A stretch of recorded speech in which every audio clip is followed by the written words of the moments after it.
wa basyiril mukhbitin.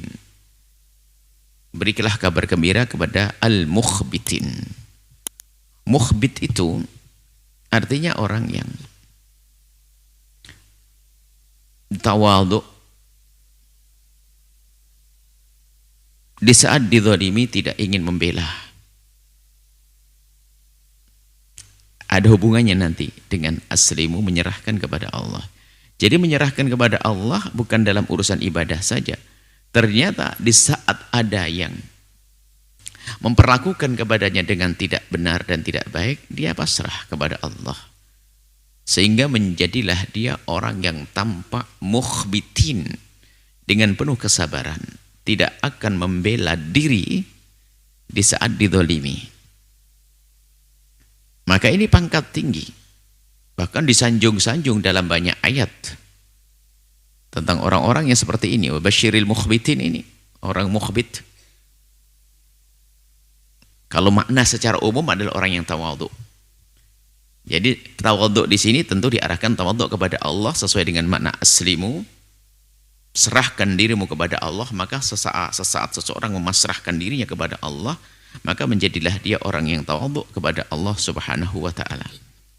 Akan tapi mukhbitin itu ternyata luas, maknanya bukan sekedar urusannya pasrah kepada Allah di dalam perintah ibadah dan seterusnya, keimanan dan seterusnya, akan tapi ternyata dia di saat berurusan dengan manusia lebih memasrahkan kepada Allah, bahkan di saat diperlakukan oleh orang lain dengan cara yang tidak benar.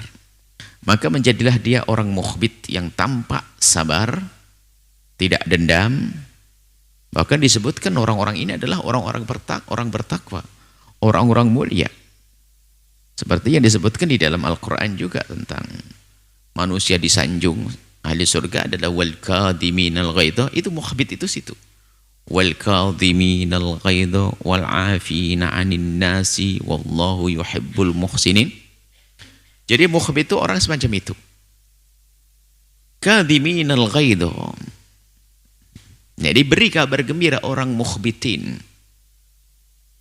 Orang mukhbitin yang di saat dizalimi ternyata dia dengan ketenangannya menyerahkan semuanya kepada Allah.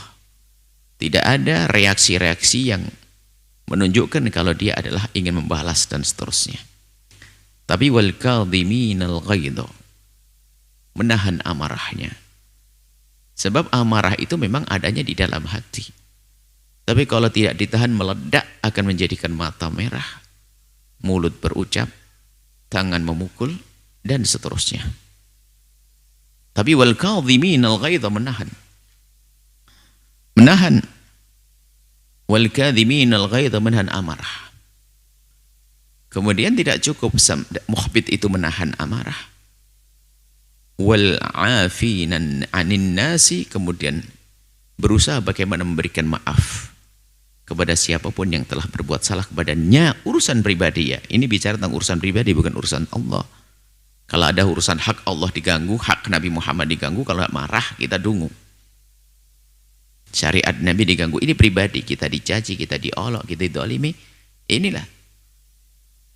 Dia menyerahkan kepada Allah, aku milik Allah, aku dizalimi. Dan dia yakin bahasanya di saat dizalimi ada kebaikan yang ia dapat. Seperti suatu ketika Imam Hasan Basri itu mendengar berita bahwasanya, ya Imam, ada orang mencacimu dan mengolokmu di sana. Oh ya, begitu. Karena kebetulan waktu itu musim kurma muda, rutop. Maka beliau mengambil nampan terbagus, diisi rutop terbagus, kirimkan kepadanya. Kok begitu Imam? Bagaimana aku tidak membalas kebaikan? Karena dia telah mengirim kepadaku kebaikan. Karena aku tahu orang yang mencaciku dan mengolokku telah memberikan kepadaku kebaikan. Bagaimana jika tidak aku balas dengan kebaikan? Ya, ini membalas kebaikan.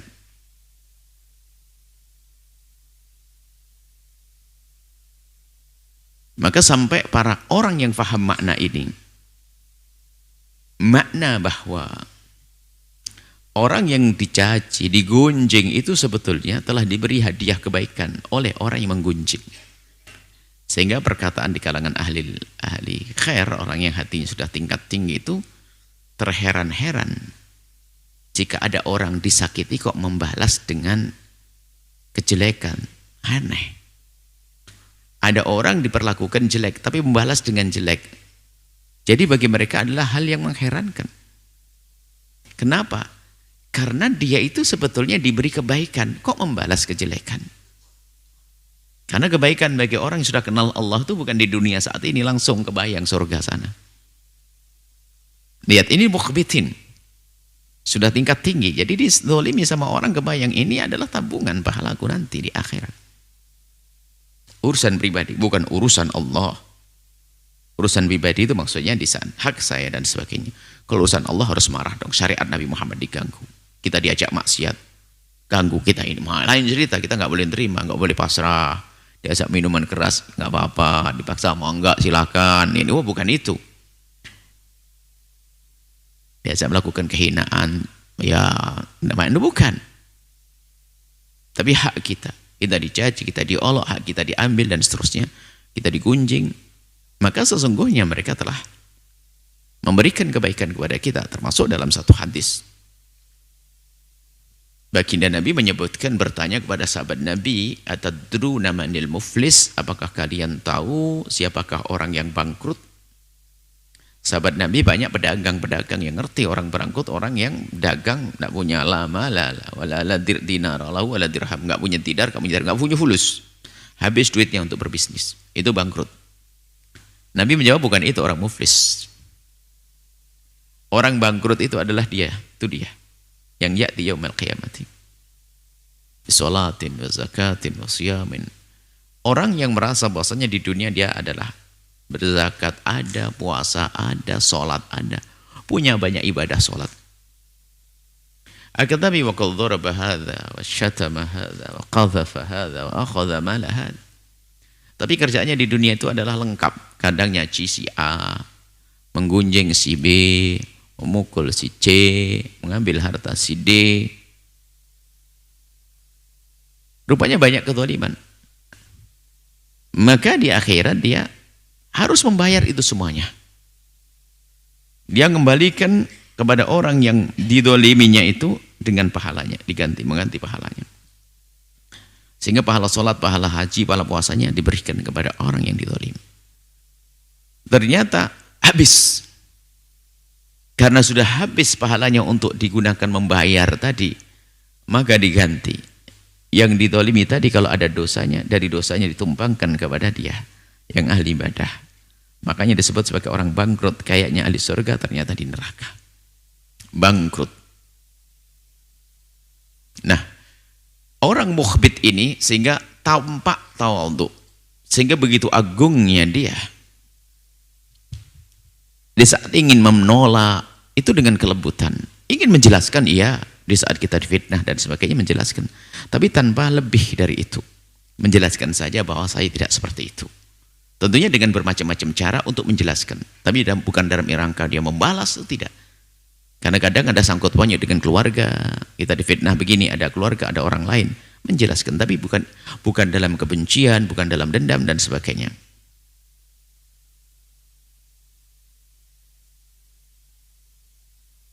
Sehingga orang itu menjadi yang disebutkan di dalam Al-Quran, idfa' billati hiya ahsan. Kalau kita ingin membalas orang yang berbuat zalim kepada kita, tentunya dengan cara yang baik, bahkan menaklukkan lawan tanpa peperangan, itu adalah dengan perilaku baik dan maaf, kelepak-kelepak dia. Orang yang berbuat jahat kepada kita, mencaci dan mengolok dan segala macam, ternyata kita balas dengan santun. Itu adalah tendangan mematikan. Dia nggak bisa apa-apa lagi. Dengan perilaku kita yang seolah-olah kita ini tidak punya musuh. Sampai disebutkan dalam Al-Quran kan, idfa' billati ahsan. Fa idzal ladzi bainaka wa bainahu adawatun ka'annahu waliyyun hamim.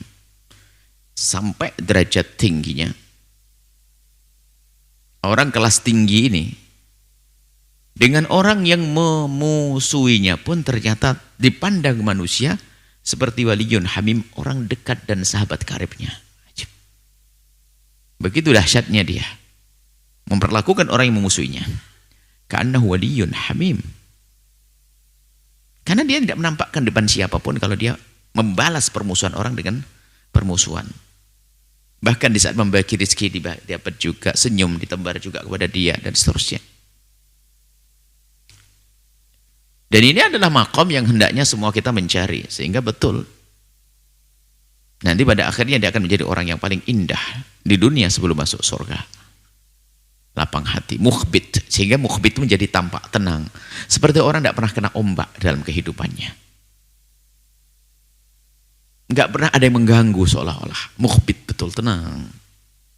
Karena apa? Diganggu pun tidak merasa terganggu. Wah ini. Diganggu tidak merasa terganggu. Ini orang kelas tinggi, orang hebat, mukhbitin. Maka beri kabar gembira kepada orang ini. Kabar basyir ini, kabar gembira itu disampaikan di dunia, bukan di surga nanti, bukan. Ini bukan bicara tentang surga. Surga ya, ayat basyiril mukhbitin, berikan kabar gembira di dunia. Dengan apa? Dengan ketenangan yang ia temui, ketentraman dalam dirinya. Sebaliknya, orang yang dipenuhi dengan dendam di dalam dirinya, lihat. Dia menjalani hidup capek. Biarpun di tempat yang luas seperti sempit, sehingga perlu pergi ke Mars. Ada orang mau pergi ke Mars itu nggak punya kawan di dunia. Wong kita aja di sini masih ada hutan belantara di Kalimantan sana, pesawat jatuh aja nggak ketemu. Ngapain pergi ke Mars? Tidak senang hidup dengan sesama manusia. Makanya ya harus hidup dengan nggak tahu. Nah ini kalau permasalahan hati. Tapi kalau orang sudah bisa mengolah hatinya, mereka akan menemukan bahwasanya di dunia ini seperti di surga, belum masuk surga. Akan berlaku keindahan ini otomatis kepada siapapun yang ada di kiri kanannya. Dimulai dari suaminya, istrinya, anaknya, pembantunya. Oh, karena dia memperlakukan pembantu dengan kasih dan cinta. Bukan seperti budak yang direndahkan. Bahkan mungkin dia akan berterima kasih kepada pembantunya sehari 10 kali, 15 kali. Kenapa? Tanpa mereka akan kesusahan dalam hidupnya. Ada suami istri ini lihat, dendam sama suaminya. Kerjaannya marah dan sebagainya. Sama istrinya juga begitu, kalau tidak marah bukan dia. Apa itu? Kebodohan. Tingkat tinggi. Apa indahnya seperti itu? Keras kepala.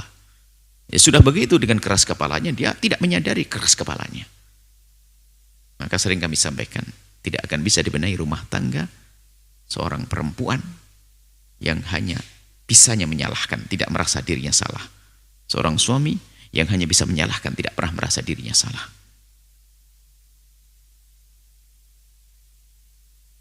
Dia adalah justru sampah di dalam rumah itu. Sehingga akan menjadikan anak-anaknya pun juga seperti dia nanti pada akhirnya. Punya cara hidup yang jelek, yang salah.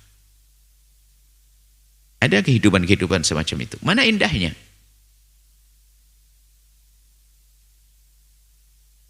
Apalagi nanti setelah itu ada dikarunia anak lagi.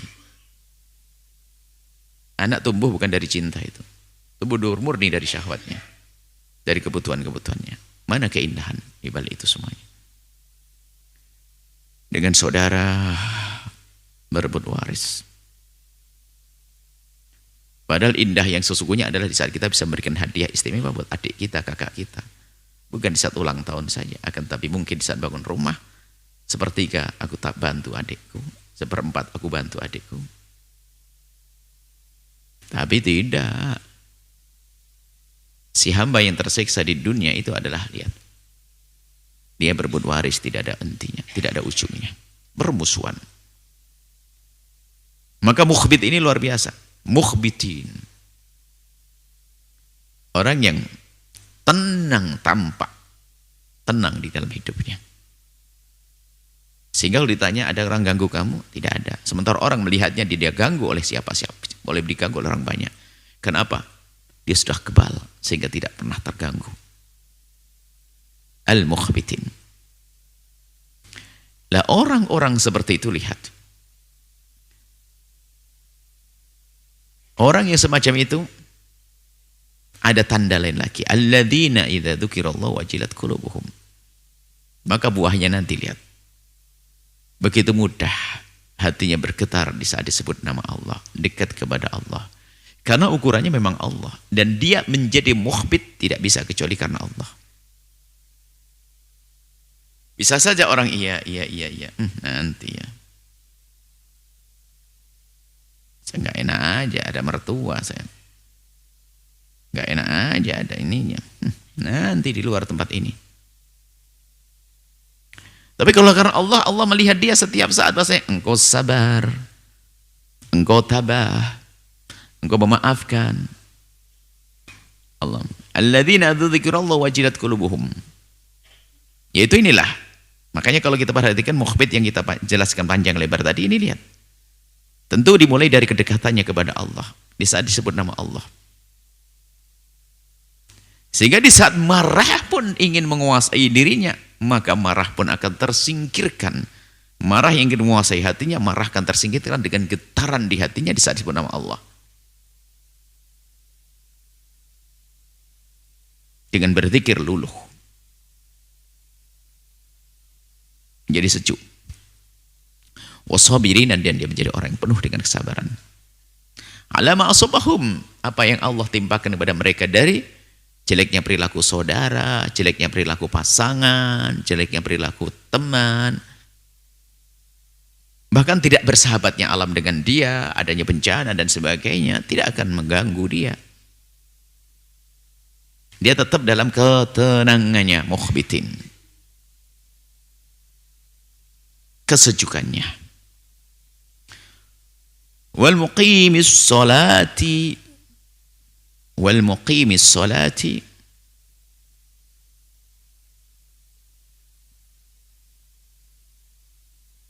maka ada di dalam bahasa Arab mudhaf untuk ilaih, ternyata mudhafnya dengan alif lam, ada contohnya di dalam Al-Quran. Tapi kadang ahli nahwu membingungkan, bukan membingungkan, bertanya-tanya, ada ini contohnya, ada mudhaf al-muqi wal muqimis salati, dan mereka yang menegakkan salat.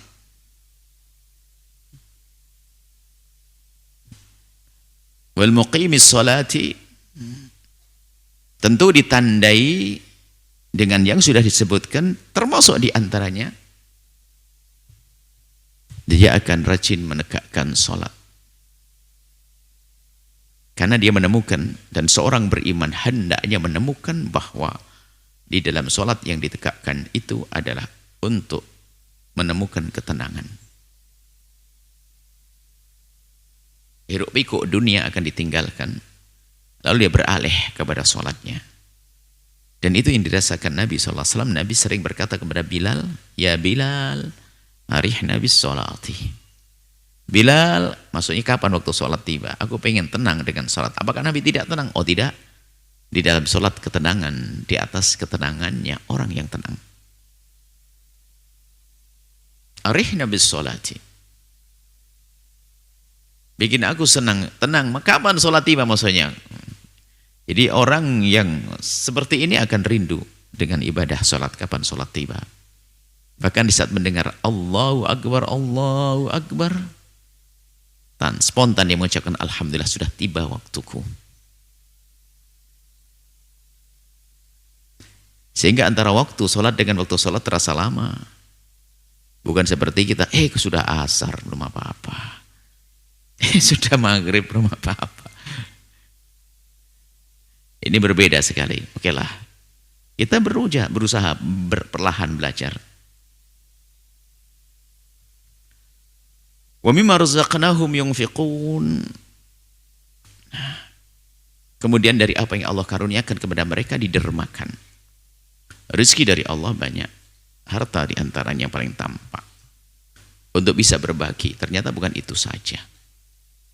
Ilmu berbagi, tenaga kita bagi, sehingga menjadilah dia orang yang ringan, tangan dalam membantu, cekatan membantu. Coba. Dari sifat-sifat yang disebutkan ini akan menjelaskan sifat mukhbit, tawadhu. Orang sombong itu nggak bisa membantu orang lain, susah. Mungkin dia adalah seorang direktur perusahaan raksasa. Melihat seorang bapak-bapak tua nyebrang susah, dia rela dengan sukarela turun dengan dasinya yang mengkilat itu, dia akan membonceng, nggak akan gengsi dia. Karena ingin berbagi kekuatannya, dia orang kuat untuk nyebrang.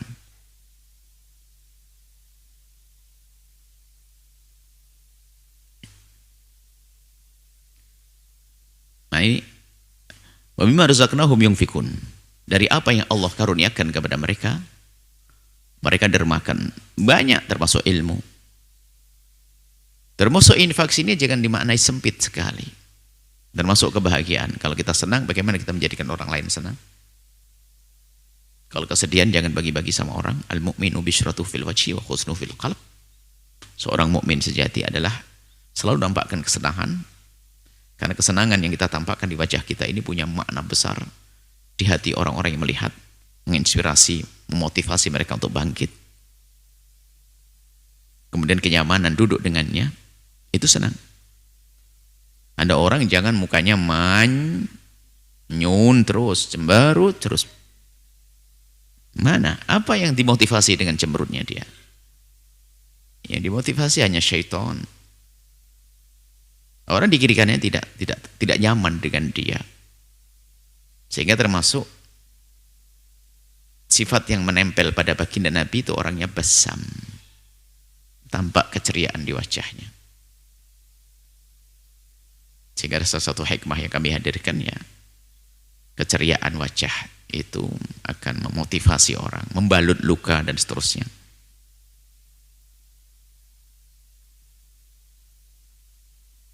Orang yang mencintaimu melihat senyummu, dari orang-orang dekatmu melihat senyummu, baginya adalah kebahagiaan.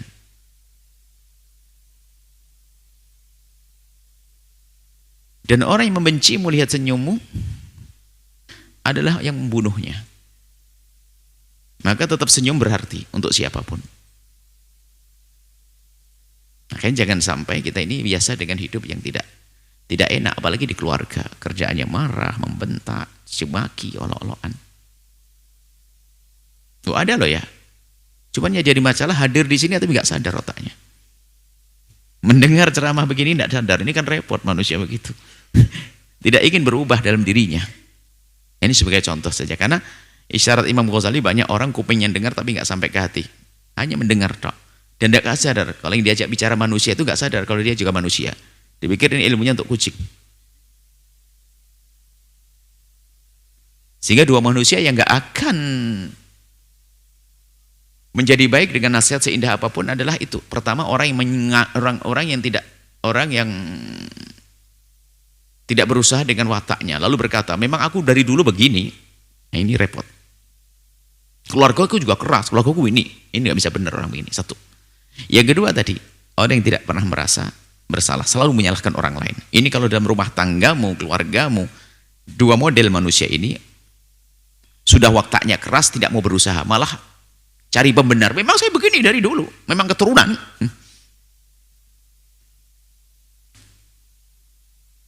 Keturunannya syaitan. Coba panas itu kan syaitan. Dia tidak menyadari, itu bahaya sekali. Makanya ini harus kita tegasi masalah ini. Nggak boleh menyerah, karena hidupmu tidak indah. Yang kedua adalah apa-apa langsung nyalain pasangannya. Tidak pernah dia koreksi diri. Kalau sudah model begini, tidak bisa dibenahi. Karena kebodohan. Biarpun dia nanti menikah lagi dengan orang yang katanya, dia membuat kerusakan. Dia dengan siapapun, dia membuat kerusakan. Kan permasalahannya dia. Duri di mana-mana tetap jadi duri. Karena balon meletus. Karena kulit kita sakit. Nggak ada enaknya, nggak bagusnya. Duri. Maka jangan jadi duri. Dalam daging kehidupan, keindahan. Jangan jadi duri. Ini kekotoran. Baik. Wa ma razaqnahum yunfikun, berbagi senang, bagi bahagia. Perlu berbagi. Termasuk bagi rizki. Nah itu pun lihat bagi seorang mukhbitin, memberi itu adalah kesenangan yang luar biasa. Alhamdulillah aku bisa bantu ya Allah. Ada orang butuh kepadanya, perlu. Bahkan orang itu adalah mungkin pernah punya masalah jelek dengan dia, pernah mencaci, mengolok dan sebagainya. Tapi saat ini punya hajat, sakit dia. Dia bingung, ya Allah ada duit enggak? Alhamdulillah ada duit, ada kesenangan. Keluar duit senang. Dahsyat atau tidak? Dia keluar duit senang, senangnya luar biasa. Allah. Tanya istrinya, ada lagi enggak, Ma? Ada tambahannya? Ya Masya Allah, Alhamdulillah. Ya Allah, sini, sini, sini, sini. Ajib. Dahsyat sekali. Itu loh mukhbitin.